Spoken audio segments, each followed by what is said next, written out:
One of the greatest aspects of the Clone Wars is the actual clone troopers themselves. Throughout the movies, and especially the Clone Wars series, we get to see these characters develop individually as well as the challenges, bonds, and battles they experience as frontline soldiers. We'll look at what made each battalion unique as well as their most notable commanders, Jedi Generals, and of course, their most iconic battles. I'm not going to be too strict with the definition of a battalion, but I will try to point out when they operate from within wider legions or corps. From the Wolfpack to the Rancor Battalion, this is going to be a wild ride, so strap yourself in. Let's start with arguably the most celebrated and notorious clone battalion of them all, the 501st. They're also the troopers we spend the most time with in the Clone Wars TV series, so many Star Wars fans feel a strong sense of connection with them. I'd argue they're also one of the most tragic units in the Grand Army of the Republic because of their strong connection to Anakin Skywalker and the role they play in Order 66 and Operation Nightfall. However, let's begin by discussing the structure of the 501st and what made them such a fascinating battalion. According to the Star Wars Encyclopedia, the Republic originally designated them as the 501st Battalion when they fought on Geonosis in the first battle of the Clone Wars. They performed admirably in the battle, even facing unpainted super battle droids because they were so fresh off the production lines. After the battle, Chancellor Palpatine himself recognized their bravery and redesignated them the 501st Legion. Expanding the unit. The Clone Wars campaign guide states that a legion consisted of 4 regiments, which were in turn composed of 4 battalions each. However, this is a legend source. I'm just going to discuss the 501st as an entity, so please don't get mad if you're a military purist. What I can confirm from the canon reference source, Complete Locations, is that a battalion was made up of 4 companies of 144 men each. I'm not going to stick rigidly to this throughout the video, but it's good to keep in mind. The 501st's dominant clone leader was Commander Rex. We see other unnamed 501st commanders on screen throughout the Clone Wars series, but Rex has absolute command over their ranks, even when he only officially held the rank of captain. This was probably favoritism on Anakin Skywalker's part because they worked so effectively together. Later, Anakin divided the 501st into 2, with one half under the newly promoted Commander Rex as part of the 332nd Division, but more on them later. The main 501st was then under the command of Commander Appo, a former sergeant who would later lead the entire battalion into Imperial service, where they'd evolve into the notorious Vader's Fist. Anakin Skywalker became the 501st Jedi's general after Geonosis and led them through most of the Clone Wars. Meanwhile, his Padawan, Ahsoka Tano, held the rank of commander. Both Skywalker and Tano were extremely popular with their troops, as we see in the Clone Wars series. The 501st began life wearing the standard white Phase 1 armor. However, every fan will instantly recognize their striking Phase 2 armor with its distinctive blue effects. They adopted this after the Battle of Mon Cala, where Phase 2 armor became standard throughout the army. Their equipment was similar to most other battalions because they had vehicles like ATTEs, ATRTs, and even used jetpacks depending on the circumstances. 501st troopers customized their armor to reflect their personalities, with Rex being the most obvious example. He dual-wielded blaster pistols like Jango Fett, and even used a modified Phase 1 helmet for a longer period throughout the war than his compatriots. The 501st served in some of the Clone Wars' most significant battles, including the Siege of Mandalore, the Battle of Christophsis, and the Battle of Kamino. The latter was crucial because they protected their homeworld from the Separatists, saving the Republic's cloning facilities. Several troopers, including Rex, Fives, Echo, as well as the 212th Commander Cody, earned ARC Trooper status after this engagement. The 501st earned a reputation for being a gritty, elite veteran legion with many ARC Troopers under its command. These soldiers essentially served as special forces in many engagements, including the Citadel Arc and on Umbara, but more on that later. I've already mentioned that Anakin Skywalker was their Jedi General, and he was incredibly popular with the troops. This was because he put himself at risk on the front lines with the regular soldiers. We also see when he's flying with Oddball in Clone Flight Squad 7 in Episode 3 above Coruscant how much he genuinely cares about them. Obi-Wan literally warns him that they're doing their job despite their heavy losses. Captain Rex also acknowledged Anakin's empathy in one of the most heartbreaking and disturbing Clone Wars story arcs, the Battle of Umbara. Jedi Master Pong Krell temporarily becomes their Jedi General on Umbara after duty recalls Anakin to Coruscant. Krell has no regard for his troopers' safety and doesn't consider them to be real people, but only tools. They're involved in a haunting friendly fire incident with the 212th Attack Battalion in a truly shocking scene. This escalates further after Krell admits his fall to the dark side and reveals his plans to become Count Dooku's next apprentice. He massacres a bunch of 501st troopers who try to stop him, scattering them with his 2 double-bladed lightsabers. During the aftermath of the battle, Rex and Fives then have one of the most heartbreaking exchanges in the entire Star Wars franchise when the latter asks his commander what the point of it all was. Unfortunately, the 501st has a long association with the dark side through no fault of their own. They played a horrendous role during Order 66 as the newly renamed Darth Vader led an assault on the Jedi Temple. In Revenge of the Sith, we see the troops moving into the building where they gunned down every Jedi in their path, including younglings. The canon film novel adds an extra detail, revealing that some troopers even donned robes to trick escaping Jedi. Commander Appo led the assault on the temple and retained command of the 501st as they transitioned into an Imperial Stormtrooper division. I won't spend much time talking about their Imperial service, but they remained an elite unit and maintained such a close connection with their Sith leader that they earned the moniker Vader's Fist. The 501st helped him capture Princess Leia Organa on the Tantive 4 in Episode 4, and were at Hoth and Snowtrooper armor in The Empire Strikes Back. However, according to the Star Wars Encyclopedia, the 501st finally died at the Battle of Endor. That's the canon ending, but in Legends, the 501st name survives all the way to Darth Krayt's Galactic Empire in 130 ABY. The legacy of the 501st is a complex one. They served the Republic with distinction throughout the Clone Wars, but couldn't escape Darth Sidious's manipulations. However, Commander Rex showed what can happen when a clone trooper regains agency. In the final Clone Wars series, he initially resists Order 66 through his tremendous willpower, allowing Ahsoka Tano to escape.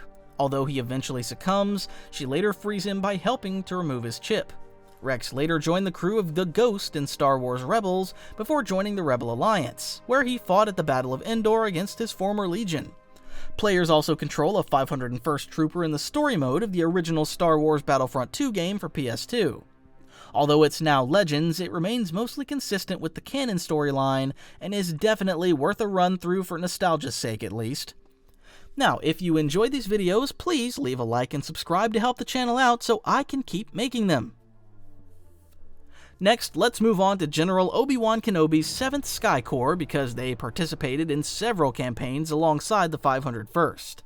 The 7th Sky Corps gets more movie screen time than any other battalion in Revenge of the Sith.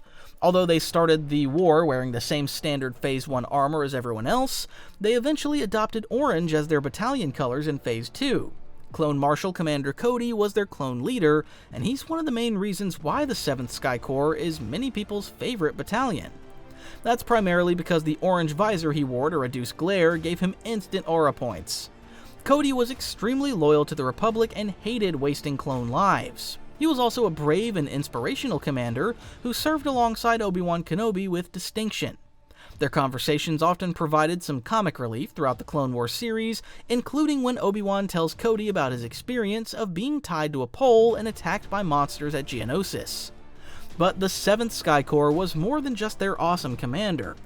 Most Star Wars fans won't have as close a connection to their troopers because they get less screen time in the Clone Wars series. However, we do know more about the battalion's makeup. According to the Ultimate Star Wars, the 7th Sky Corps was composed of several divisions, including the 212th Attack Battalion, the 2nd Airborne Company, 212th Recon Division, and Ghost Company, among many others. We also know that this battalion had a bevy of specialists at its disposal, including ARC, ARF, and Scout Troopers, as seen in the Clone Wars show. The 7th Sky Corps had a total of 36,864 troopers across its 16 battalions. Although Obi-Wan and Cody held overall command of the 7th Sky Corps, they directly commanded the 212th Attack Battalion, so they're the troops we see most of. I won't spend much time on their equipment because it was basically the same as the 501st. However, I will touch on some of their logistics involving troop transport. The 212th spends time on an Arquitens-class light cruiser in the Clone Wars series, as well as the Negotiator, a Venator-class Star Destroyer. The 7th Sky Corps and its constituent battalions served across the entirety of the Clone Wars, including Hyssene and Christophsis, alongside the 501st. One of their finest hours was during the Battle of Ryloth, when their elite Ghost Company secured a landing zone for the remaining clone forces. Incredibly, they managed to liberate the city of Nabat without heavy weaponry because they didn't want to devastate it. As Cody Riley noted, they did it the hard way, but boy did it work.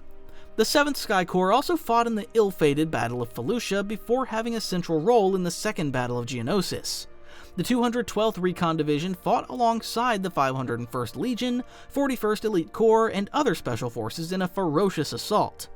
Each battalion suffered heavy losses, with only the 212th reaching its rendezvous point.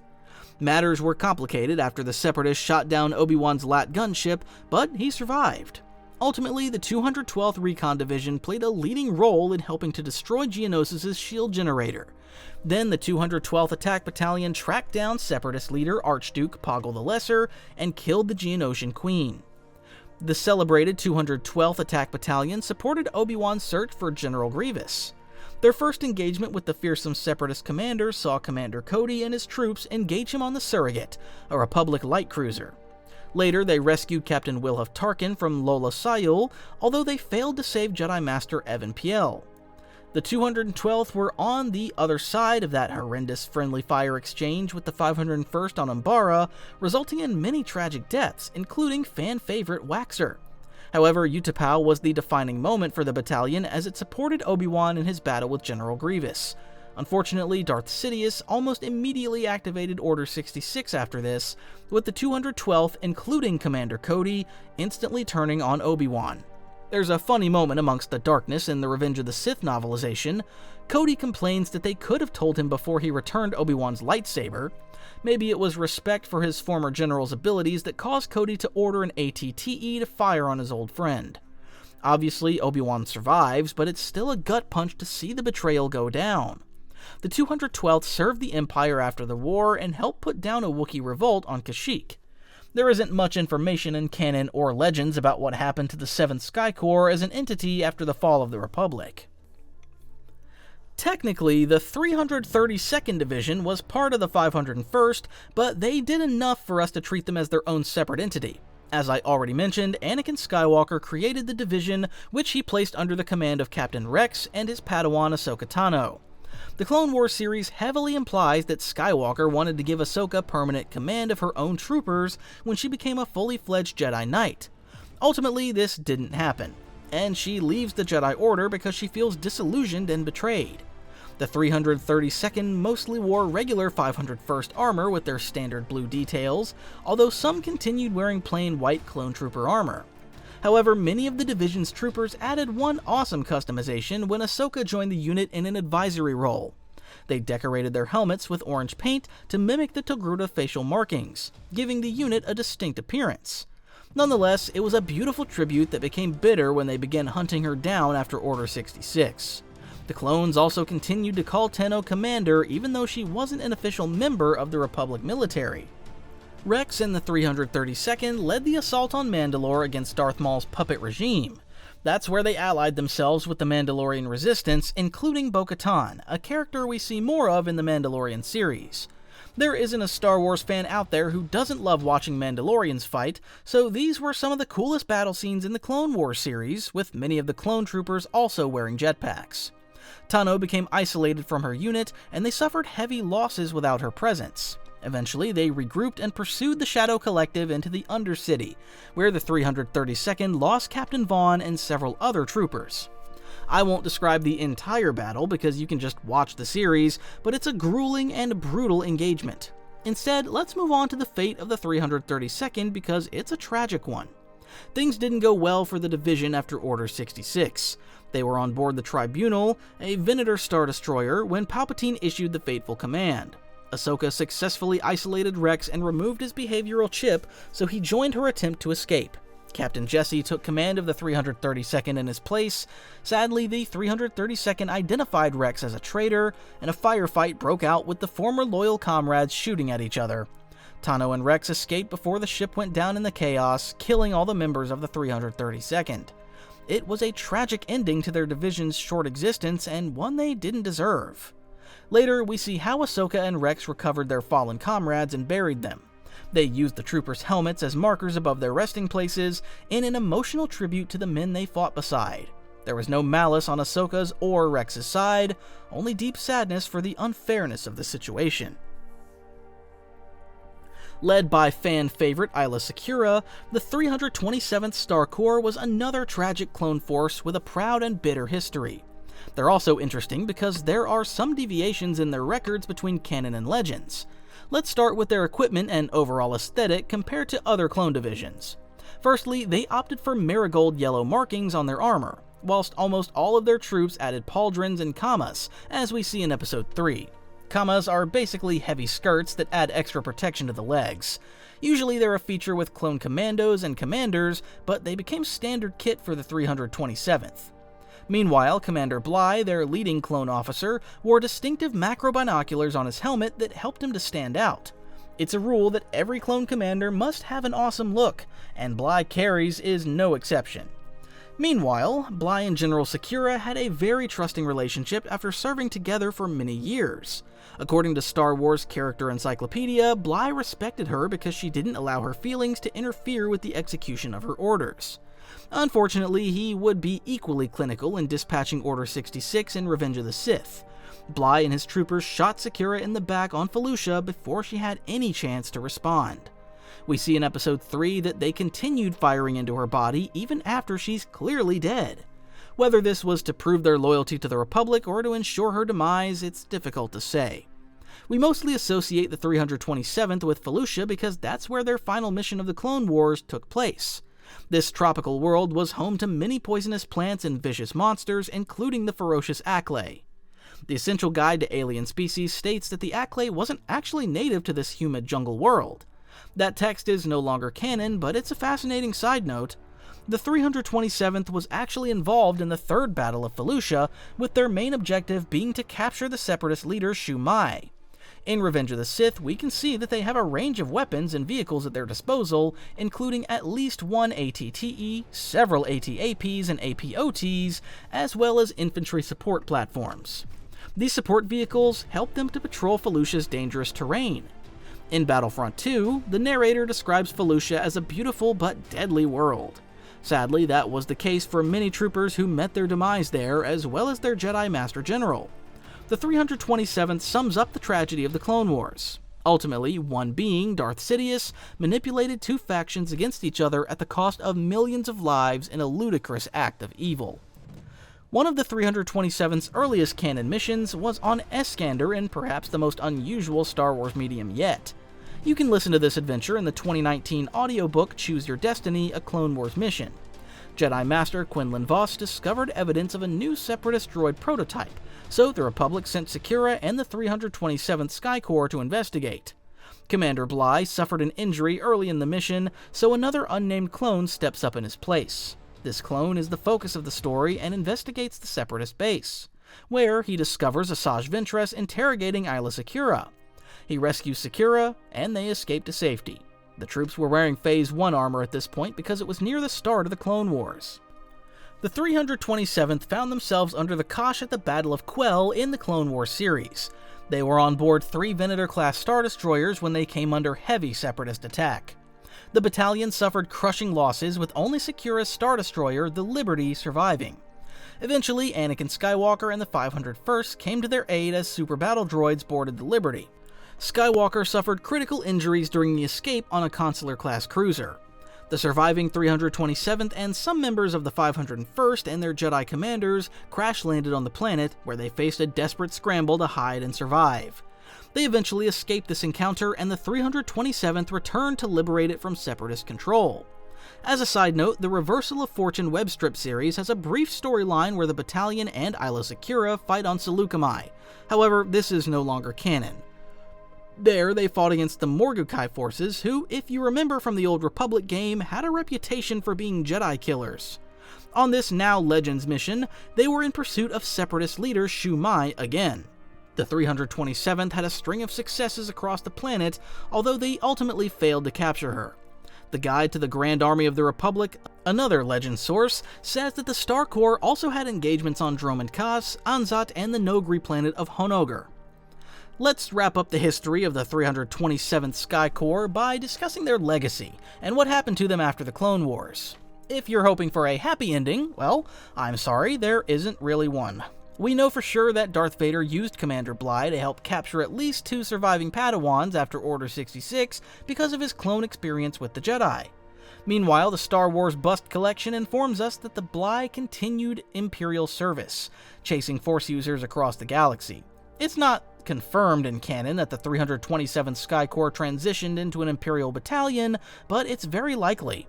They do feature in the Evasive Actions Endgame web series, but that's a Legends storyline now. However, I think it's safe to assume the 327th continued fighting for the Empire, or at least merged with another unit because their frontline experience was too valuable to cast away. This is only speculation, but it's possible that they became increasingly specialized if they assisted Commander Bly in his Jedi hunting pursuits. Next up is another very popular unit, the 104th Battalion, aka the Wolfpack. Led by Jedi General Plo Koon and Marshal Commander Wolf, these elite clone troopers were some of the coolest in the galaxy. Technically, the Wolfpack was only a single squadron in the battalion, but their success and notoriety enhanced the reputation of the entire 104th. The battalion leaned hard into the Wolf aesthetic with their dark gray armor colors and a striking Wolf logo. At least these are the colors we usually associate with the Wolfpack, but it wasn't originally the case. Before the Battle of Abrogado, they actually decorated their armor with rusty red instead of that awesome gray. The 6th Scale Figures series explains that after they suffered heavy losses in this engagement, they changed their colors as a tribute to their fallen comrades. It's a tragic detail, but a nice piece of lore that adds so much more depth to this battalion than just having cool aesthetics for the sake of it. We also see them wearing cold weather gear on Corm and sandproof armor on Obadiah, so the Wolfpack gives a great insight into specialized clone equipment for different environments. They went through at least 4 styles of armor across the conflict, with their commander having multiple changes. First, Wolf personalized his helmet with that awesome Wolf logo, which became standard across the battalion.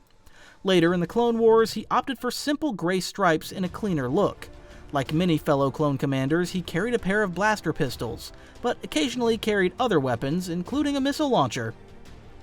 The Wolfpack plays a key role in many battles across the Clone Wars, but gained a particular reputation for rescuing Jedi. They assisted Plo Koon and Ahsoka Tano in rescuing Anakin Skywalker and Mace Windu from the collapsing bridge of the ironically named Endurance, a Venator destroyer. On the planet Aleen, they helped save Adigalia from General Grievous's clutches. In another Clone Wars storyline, they rescued Obi-Wan Kenobi, Ahsoka, Anakin, and a bunch of Togrutan slaves. These troopers had an exceptional success rate and were one of the top extraction teams in the entire Grand Army of the Republic. However, they did have a nasty run-in with Asajj Ventress, which cost Commander Wolf an eye and the lives of many of his men. A key part of their success was Plo Koon's recognition of clone individuality and intuition. In the canon YA novel Queen's Hope, the Jedi Master explained to the Galactic Senate how he enhanced his unit's performance by trusting him. Koon proved that despite Kaminoan beliefs, the troopers performed better if their officers empowered them. He supported Commander Wolf, and this enabled him to make key split-second decisions in the heat of battle. This may have helped Commander Wolf survive the Clone Wars and given him the agency to remove his behavior modification control chip after the fall of the Republic. Wolf served the Emperor for a period and even led a strike force to capture the young clone Omega and the Bad Batch. However, Captain Rex persuaded Wolf to let them go, and eventually he also abandoned Imperial service. Wolf appears in a Rebels storyline alongside Clone Commander Gregor and Rex on Selos. I won't go deep into that here, because it's not so related, but it's an awesome storyline and one that is definitely worth watching if you haven't seen it. Wolf in particular goes through a redemption arc with another great episode on Lothal, reviving memories of his old unit, the Wolfpack. Another aspect I love about the Wolfpack and the 104th Battalion was their genuinely close relationship with their commanding general, Plo Koon. The Keldor Jedi Master shared the risk in their ground engagements and arguably put himself in even more danger in space combat. One great example in the Clone Wars was during the evacuation of Felucia, when Koon engaged Separatist fighters while saving his wingmate Warthog. The Wolfpack affectionately referred to him as General Plo, which was almost unheard of across clone battalions. This proved how much genuine respect they had for him, and it was no surprise because he treated them with great sensitivity, respecting their individuality. Unfortunately, this didn't make the Wolfpack immune to Order 66, with Kun also falling victim to it. In Revenge of the Sith, we see the clone pilot Captain Jag shoot him down from behind before Kun even has an inkling that anything is wrong. Jag calmly accepts his orders and ruthlessly dispatches the Jedi General in a moment of ruthless, clinical brutality. There's no canon or Legends explanation for what happens to the 104th Battalion after this. As I said, Wolf continued to serve the Emperor for a period, so we can speculate that the Imperial Army absorbed the Wolfpack into its forces, potentially rebranding them or dispersing their troops across different battalions to share their elite experience. Eventually, human stormtroopers replaced clones, so it's likely they just faded away with the mist of time. Order 66 occurred just after the Battle of Cato Neimoidia, where Kun had helped secure a famous victory. The Jedi General also coordinated the efforts of the 442nd Siege Battalion. We don't get much exposition about the 442nd, so I'll just touch on them briefly now. They also fought in the Battle of Hypori, as well as beside the 212th Attack Battalion at the Battle of Albion Bridge. Their armor had bright green markings, and according to Battles That Changed the Galaxy, their clone commander's name was Verd. There isn't much more information about them beyond the Black Series clone trooper packs, revealing that they took part in Order 66, so there were probably more Jedi on the surface of Cato Neimoidia at the time. But we can tell from Captain Jag's gray armor markings that he was definitely a member of the Wolfpack. Tragically, it was Kun's closest force that shot him down. Up next is the 41st Elite Corps. This unit has quite a complex history with many Jedi generals, different armor color designs, and multiple key battles. Commonly referred to as the Elite Corps, they were very good at their jobs. The Elite Corps was actually a unit within the 9th Assault Corps led by Commander Gree. He is best remembered for being the unfortunate clone trooper tasked with the job of executing Master Yoda during Order 66. The 41st Scout Battalion, a faction of the Elite Corps, served under Yoda on Kashyyyk in Revenge of the Sith, where they defended the city of Kachiro and fought on the planet's beaches. They also have one of the coolest armor designs in the movie, because they optimized it for jungle warfare with camouflage. Yes, camo armor exists in Star Wars, and this only reinforces the arrogance of the Imperial forces on Endor in Episode 6. Although Yoda led the 41st Scout Battalion on Kashyyyk, the 9th Assault Corps, and especially their Green Company, is most closely associated with Luminara Unduli and her Padawan Barriss Offee.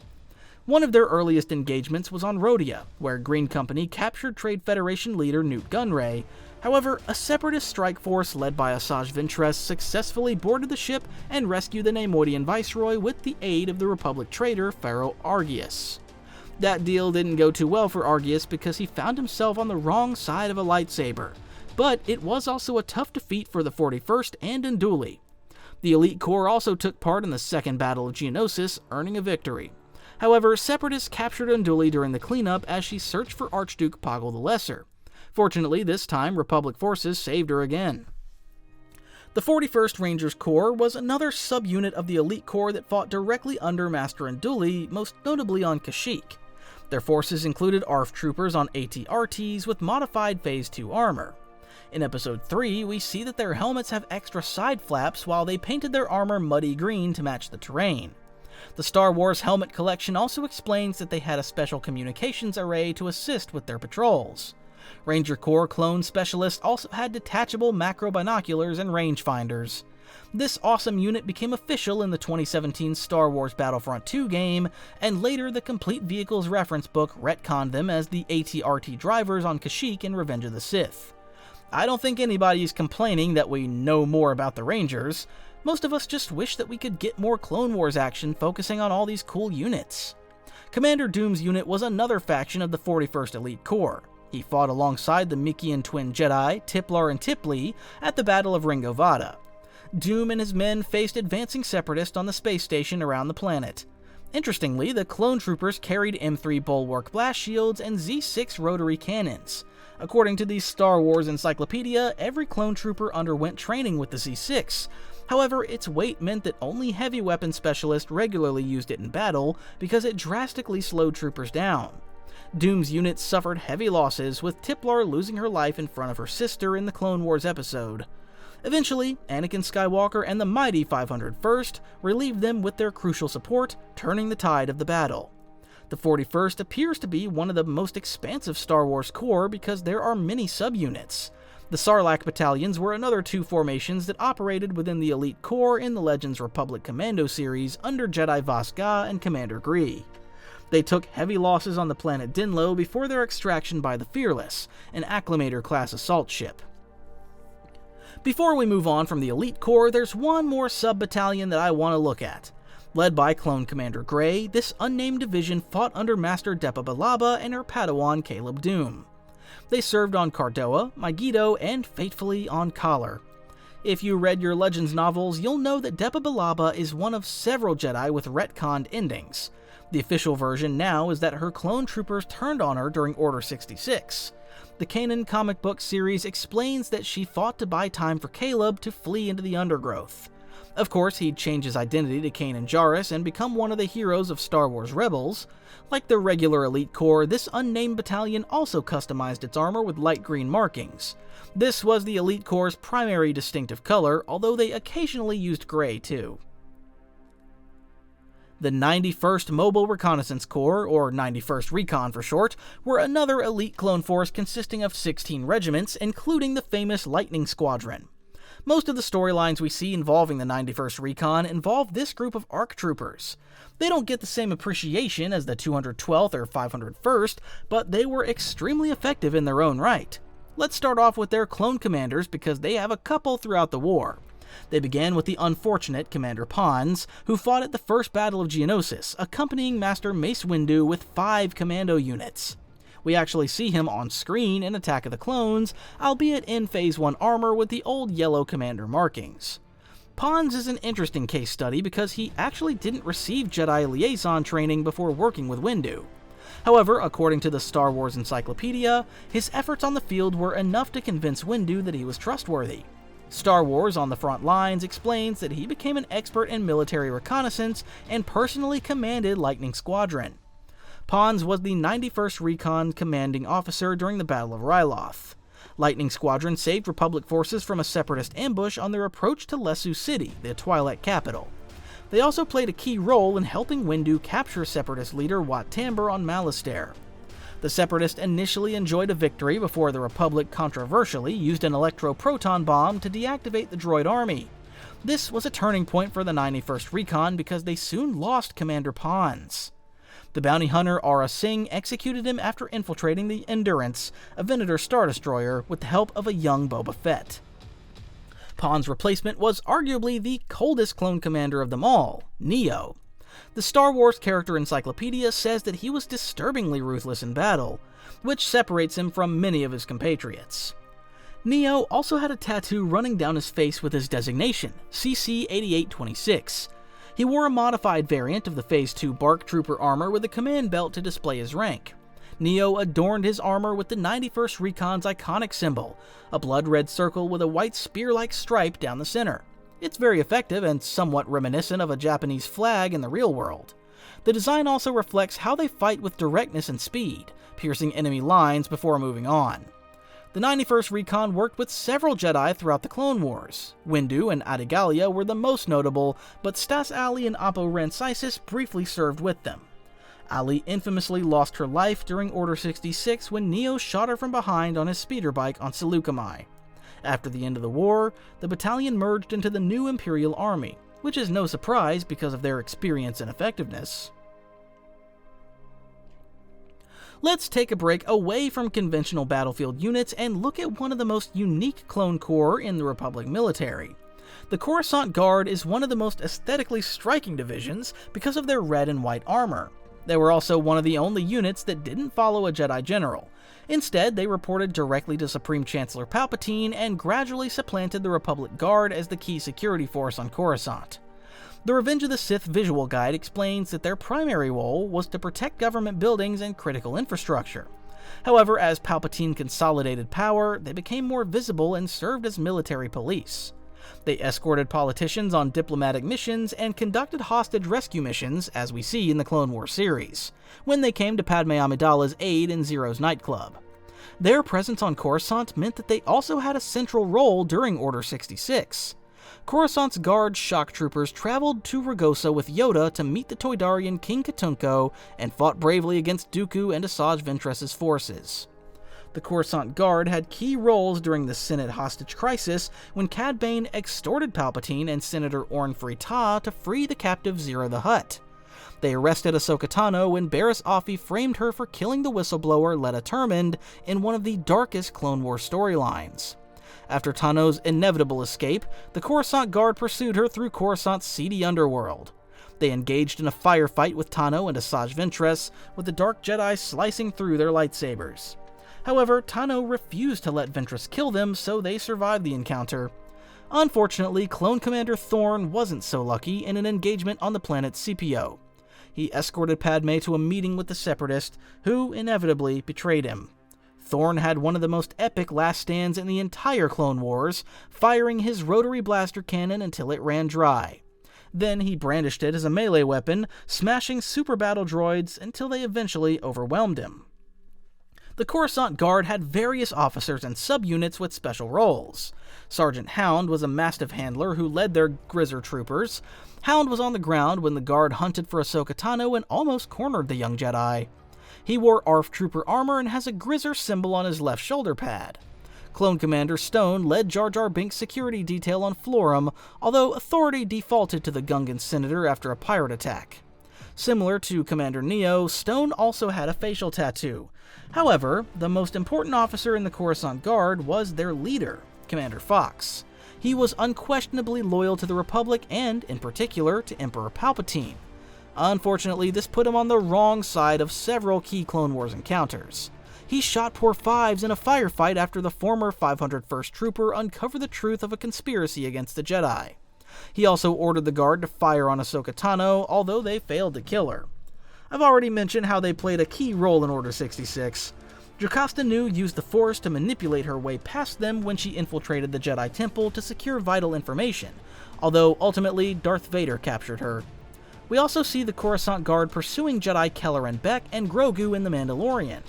Ironically, their strict adherence to Order 66 cost Commander Fox his life in the Darth Vader comic book series. The Guard opened fire on Darth Vader after mistaking him for a Jedi, so the vengeful Dark Lord force-choked Fox to death as a punishment.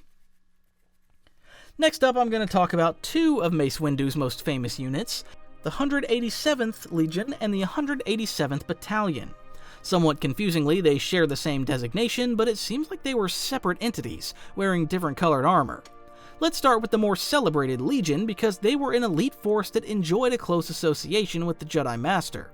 After the Battle of Mon Cala, they customized their new Phase 2 armor with striking purple accents to match their general's iconic lightsaber. We don't actually know much more about them than the fact that they look awesome. The non-canonical cover art of the Republic fighter tank set has a picture of the 187th Legion troopers fighting on an unidentified mountainous desert planet. Meanwhile, in Star Wars Unleashed, we learn that they fought successfully on Dantooine and in defense of the Jedi Temple during the Battle of Coruscant. It's important to remember that these are technically legend sources, but that's about all the information we have for this cool-looking unit. There was also a 187th Battalion that appears to be a completely different force despite sharing the same numerical designation. These troopers customize their armor with dark red-brown stripe effects, and we actually get to see them in action in the Clone Wars series during the Battle of Anaxes. This was a critical strategic location for the Republic because the crucial Anaxes shipyards. Losing them could have ended the production of starships and cost the Republic the entire war. The 187th fought alongside their Jedi Master as well as Obi-Wan Kenobi and the 212th Strike Battalion. The shipyard combat scenes are some of the most intense we see on screen in Star Wars. Eventually, the 501st also joined the effort to defeat the Separatists in a last-ditch onslaught to liberate Anaxes. The 21st Nova Corps is more commonly known as the Galactic Marines. Let's start with one of the most obvious talking points, their unique aesthetic. This unit had a very different appearance from the standard clone trooper. They wore a specialized version of Phase 2 armor that protected them from extreme atmospheric threats like poison gas. Their helmet incorporated a distinctive synth mesh cowl that helped filter external pollutants. The Galactic Marines wore burgundy armor with matching commas, so they stood out alongside regular white armor troopers. Notably, they utilized the unstable terrain military transport on Megiddo in one of the only times we see this vehicle in the field. According to the Complete Visual Dictionary, the Republic introduced the UTMT after the disastrous failure of standard walkers on the agri-world of Agamar. The UTMT was a repulsor lift-driven carrier with exceptional stability, although it was more vulnerable to overhead bombardment than the heavily armored ATTE. The Marines used them extensively in the intense combat on Megiddo. The Star Wars Helmet Collection explains that the Galactic Marines fought in the Outer Rim sieges in the victories on Orto Plutonia and Rinvar. However, we know them best for the major part they played on Megiddo, a major hub for the Separatist intergalactic banking clan. There were multiple battles on this world, with the Marines most notably participating in the fourth and final major engagement. Led by Jedi Master Ki-Adi-Mundi and Clone Commander Bakara, they fought with relentless valor despite suffering heavy losses. Ki-Adi-Mundi gets a lot of hate from fans because of his lack of foresight regarding the rise of the Sith and basically choosing to ignore the evidence in front of his eyes. He also immediately threw Ahsoka Tano under the bus when Barriss Offee framed her for murder. However, he was genuinely an effective general amid the carnage of Megiddo.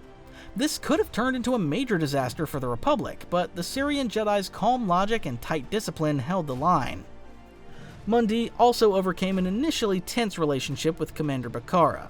The canon Star Wars Force collection reveals that Bakara was always at odds with his general, although Mundi eventually earned the grudging respect of his men. Bakara expected nothing but the highest of standards from his men and would transfer the troops who didn't meet them, often without Mundi's consent. The clone commander had one of the most unusual helmet designs because he customized it with heated pads over the air filtration units to protect against blizzards. He frequently led his troops into battle, even though this wasn't always advisable for a senior officer. The Marines gunned Mundi down during Order 66, although some of them lost their lives when the Jedi Master deflected blaster bolts. The Legends novel Order 66, a Republic Commando novel, revealed that Bakara was pleased that they eliminated their general because he represented a threat to the Republic. They later merged into the Imperial Army, with human soldiers eventually replacing the clone troopers. We're going to speed through some of the following battalions because there simply isn't much information out there about them. Fans of Jedi Fallen Order will instantly recognize the 13th Battalion. Led by the Lakat Jedi General Jaro Tapal and his Padawan Cal Kestis, they fought at Braca and participated in the defense of Coruscant. We know from the game that they fought on Kashyyyk and Zepho. They customized their armor with amber stripes on their helmets, breastplates, and leg protectors. We don't get much exposition about their battlefield role, but it appears that they were a conventional clone trooper battalion, like hundreds of others across the galaxy. Remember, the Kaminoans grew literal millions of troopers in their vats, although their accelerated aging meant that they grew older rapidly. Better known by their nickname, the Iron Battalion, the 13th had orders to join Ki-Adi-Mundi's offensive on Megiddo. But then Order 66 interfered with their plans. They were stationed on the Albedo Brave, a Venator-class Star Destroyer, when their unnamed commander received Order 66 from Emperor Palpatine. He attempted to gun down Tapal, who, guided by the Force, deflected the bolt and slashed his chest. Tapal and Kestis attempted to fight their way to the escape pods. The ship suffered critical internal damage when Tapal overloaded the ship's reactor. Ultimately, Tapal sacrificed himself to ensure that Kestis escaped. The entire 13th Battalion lost their lives when the Albedo Brave exploded. One aspect that Fallen Order does very well is show how clinical Order 66 was. At one point early in the game, a clone trooper high-fives Kestis and even wishes him luck before training. Within a few hours, they'd be fighting each other. It's brutal and shows how tough this was, with the poor clones unwitting pawns for Darth Sidious. Our next unit is the 224th Clone Division, also known as the Mud Jumpers. They play their part in the Clone Wars series, but their most notable appearance was in the obscure 501+1 comic. Nonetheless, they definitely remain canon and had a leading role in the Battle of Mimban. They fought alongside the 501st Legion and Mimbanese volunteers to defeat the Separatist invaders. The Mud Jumpers trained the local rebels and prepared them for engagements with the better-equipped Separatist droid forces. Nikto Jedi General Lon Tik lost his life in the battle. Bizarrely, Jar Jar Binks later used his lightsaber to save the 501st Captain Rex by cutting down battle droids with it. Eventually, Rex takes the saber away from the hapless Gungan to prevent him from hurting himself with it. We can see that the Mudjumpers wore Phase 1 armor, but we don't get much more information about their unit. Often this is the case in Star Wars because there were so many clone divisions, battalions, and corps out there that we never meet. We only get a taste of them in the Clone Wars series and other stories. I focused primarily on land-based units because flight squadrons typically don't follow the same structure or operate in the same way. It's not unusual for a single squadron of 12 to 32 starfighters to receive independent missions. However, sometimes they work together as part of a larger cohesive unit, like the 22nd Air Combat Wing. We don't get much information about the structure of a wing during the Clone Wars. However, the Imperial Navy succeeded the Republic Navy, so let's examine their numerical breakdown. The Star Wars sourcebook says that a typical Imperial wing amounted to about 6 squadrons for a total of 72 fighters. Each squadron is typically divided into 3 flights of 4 fighters. The leader of the wing held the rank of Wing Commander. I can confirm from the Rise of the Separatist sourcebook that a Venator Star Destroyer could carry 4 wings, because it had an overall starfighter capacity of about 420. In short, a wing is the closest equivalent to a spacecraft battalion that we see in Star Wars. The 22nd Air Combat Wing is one of the few named wings we encounter during the Clone Wars. They first appear in James Luceno's Legends novel Dark Lord: The Rise of Darth Vader, but also pop up in The Essential Guide to Warfare. We know that Ion Team, a clone commando squad, also operated out of the 22nd, so they weren't just pilots. Their base was on the mid-rim world of Boz Pity before they moved to Murkana when Chancellor Palpatine issued Order 66. Ion Team is notable because their leader, Captain Clymer, refused to follow the command to erase the Jedi, intervening to allow Jedi Master Roan Shrine and 2 knights to escape. Ultimately, this was in vain because Clone Commander Salvo and the 22nd ambushed and killed the fleeing Jedi. This isn't canon anymore, and there's no explanation for Clymer refusing to follow the orders. It doesn't really hold up because we know that each clone had a behavioral chip that controlled them. Still, it's an interesting storyline, and it's fair to speculate that with millions of clones across the galaxy, at least a couple of chips could have failed. Kamino was one of the most critical planets under Republic control during the Clone Wars. It made sense that they had an elite unit protecting their cloning facilities from external disruption. The Kamino security forces were very similar in structure to the Coruscant Guard. However, instead of wearing red and white armor, they opted for gray details. Meanwhile, their shoulder pads bore the Kamino security logo. In the Clone Wars series, we see that Jedi Master Shaak Ti led them alongside an unnamed clone captain. They also reported to Chief Medical Scientist Nala Se and the Kaminoan Prime Minister Lama Su, serving as the head of state security force. They participated in the defense of Tipoca City alongside the Rancor Battalion and the 501st Legion. Unlike many clone units, the Kamino security didn't have much of a role after the fall of the Republic. They remained active until the Empire decided to shut down their cloning program and destroyed Tipoca City, as we saw in the Bad Batch, rendering their role obsolete. I've just mentioned the Rancor Battalion, so it makes sense to discuss them now. These troopers had an awesome name and were ferocious on the battlefield. They had multiple ARC and ARF troopers throughout their unit, adding elite combat experience led by Commander Colt. Rancor Battalion's staff officers also included Blitz, Hammer, and Havoc. At the start of the conflict, their main role was training new cadets, but they became a fully operational special ops unit as the Clone Wars progressed. These ARC troopers customized their armor in bright colors during the Phase 1 stage. However, the Clone Wars series shows that the Rancor Battalion settled on burgundy with Rancor-inspired markings as their dominant secondary color when they adopted Phase 2 armor. Shaak Ti also led the Rancor Battalion on Kamino, and they played a leading role in the defense of the planet alongside the 501st. Unlike the planet's security force, they went off-world, most notably on a relief mission to Aleen. Again, we don't get much more information about them than this.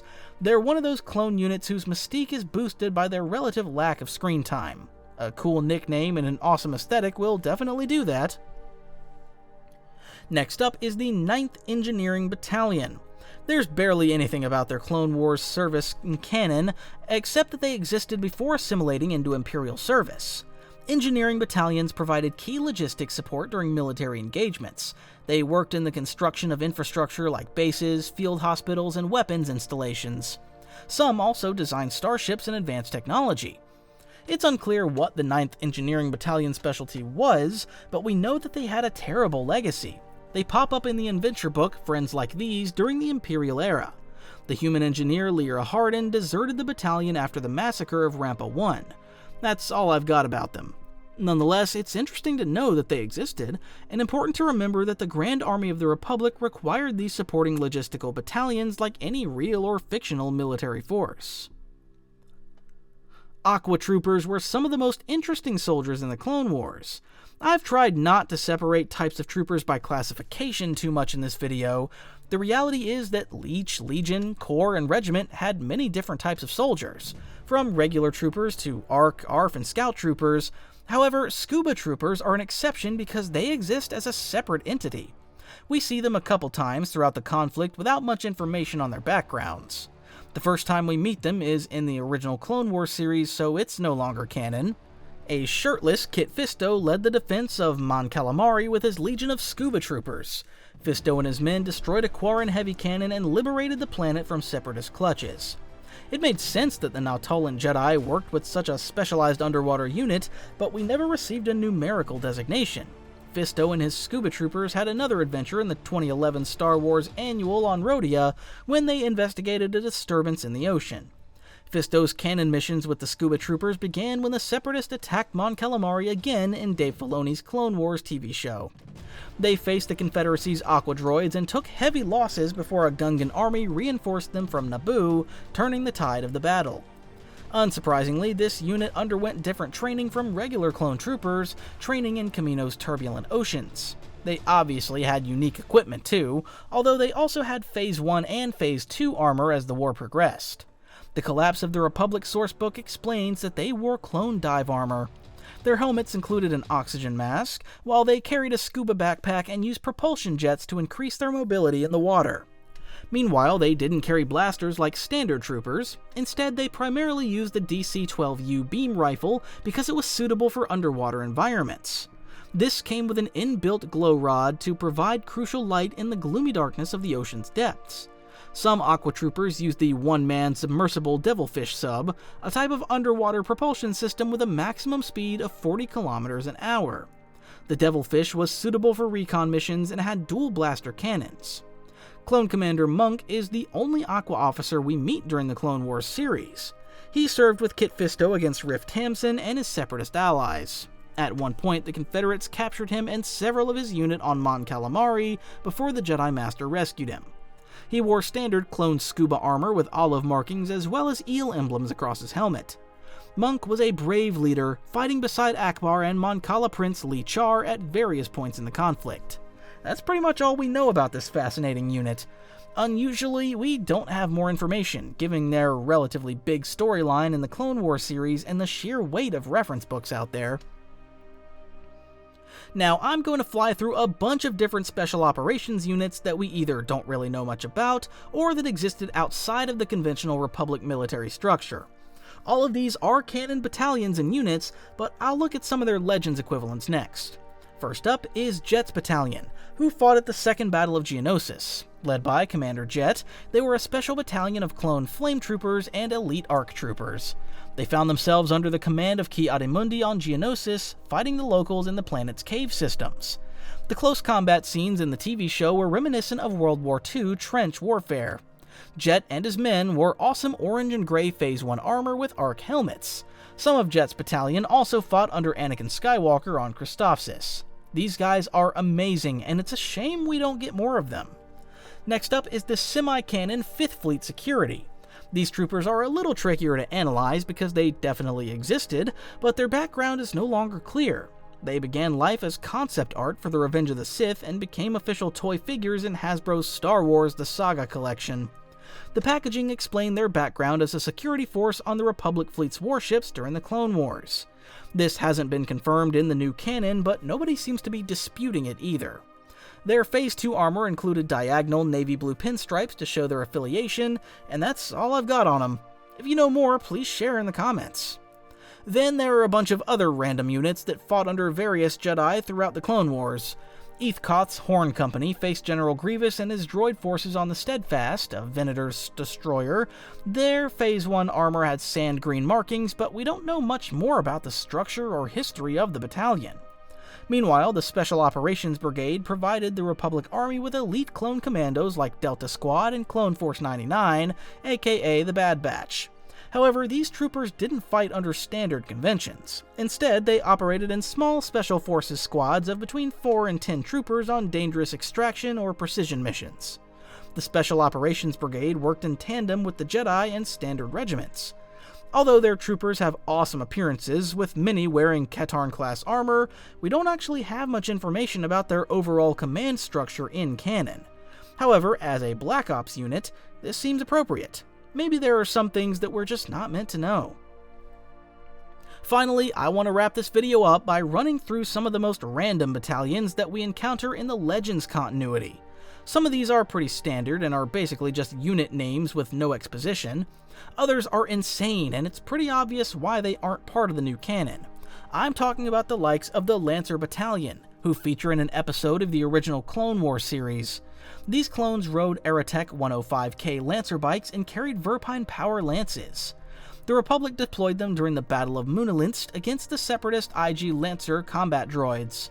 This is simultaneously ridiculous but awesome, with their clone commander wearing a bright red cape.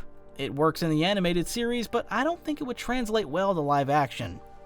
Then there's the Hawkbat Battalion, with one of the best names in Star Wars lore. They feature in the very first episode of the original Clone Wars animation. These troopers participated in the first Battle of Geonosis and suffered horrendous losses when spider droids decimated their ranks. We also see them wearing dark ponchos over their Phase 1 armor in a rainy nighttime battle later in the war. There are so many random Jedi-led battalions across various Legends storylines, like the 612th Attack Battalion led by Jedi General Kellyvine Reyes in the Clone Wars Act on Instinct webcomic. Reyes is most notable for having no sense of humor, which isn't helpful because she spends a lot of time with Kit Fisto. She fights with the 612th on the agricultural world of Ukyo and eventually develops more of a personality. Yes, this same Ukyo that Grand Admiral Thrawn tricked into surrendering in Timothy Zahn's brilliant original trilogy. Meanwhile, the Mon Calamari Knight Bant Irin fought with the 18th Battalion on the Trandoshan moon of Akoshis in the Clone Wars Decide Your Destiny. There are probably many more that I'm forgetting. The final clone trooper force I want to mention is the 44th Special Operations Division, most notably their subunit, the Devil Dogs. Again, they pop up in the original Clone Wars series as explosive experts. In one memorable moment, the Devil Dogs' commanding officer, Captain Sharp, tells Kit Fisto that there isn't a target they haven't blown to hell. If you're not familiar with them, you'll never guess who they reported to. Only one Major Kendall Ozell. Yes, that's right, the man who became Admiral Ozell and found himself on the wrong side of a forced choke in Episode 5. It's a small galaxy. During the Battle of Korm, the Devil Dogs blew up a climate control station and buried some dead locals. They have a fantastic nickname and would definitely fit into the regular canon as a specialist unit. So many battalions fought for the Republic during the Clone Wars. I've tried to be as complete as possible, but I may have missed a couple of the more obscure ones. Which clone unit is your favorite, and who is your favorite commander?